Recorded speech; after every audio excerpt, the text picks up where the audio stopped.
এখন ভাই বোনেরা 12 তারিখে তো আপনারা কি করবেন? হ্যাঁ,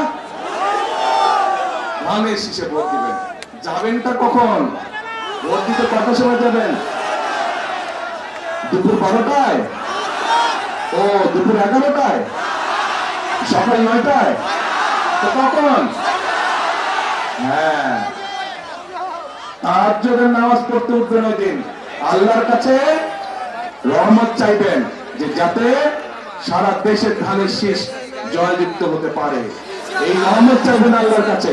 তারপরে এলাকার মানুষকে সাথে নিয়ে আপনি মুসলমান হলে তাহাজ্জুদ করবেন, আপনার অন্য ধর্মের ভাই বোন যারা আছে তাহাজ্জুদ করে বের হবেন, তাদেরকে সাথে নিয়ে যাবেন, গিয়ে তারা তাদের ধর্মীয় আচার অনুষ্ঠান ভোরবেলায় যেটা থাকে সেটা তারা করবে। পাশে আপনারা মুসলমান যারা ফজরের জামাত আদায় করবেন, যার যার যেই ভোট কেন্দ্র, ভোট কেন্দ্রের সামনে, ঠিক আছে? পরে লাইন দিয়ে দাঁড়াবেন, ভোট শুরু হবে, সাথে সাথে ভোট দেওয়া ইনশাআল্লাহ শুরু করবেন।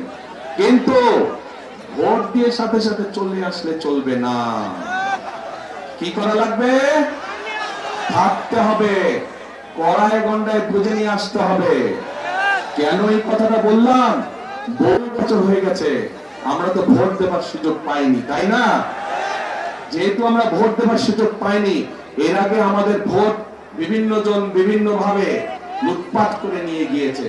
এবার সেই জন্য আমাদেরকে সজাগ থাকতে হবে যাতে কেউ আমাদের ভোট লুটপাট করে নিয়ে যেতে না পারে। পারবেন তো পাহারা দিয়ে সতর্ক থাকতে? ইনশাআল্লাহ।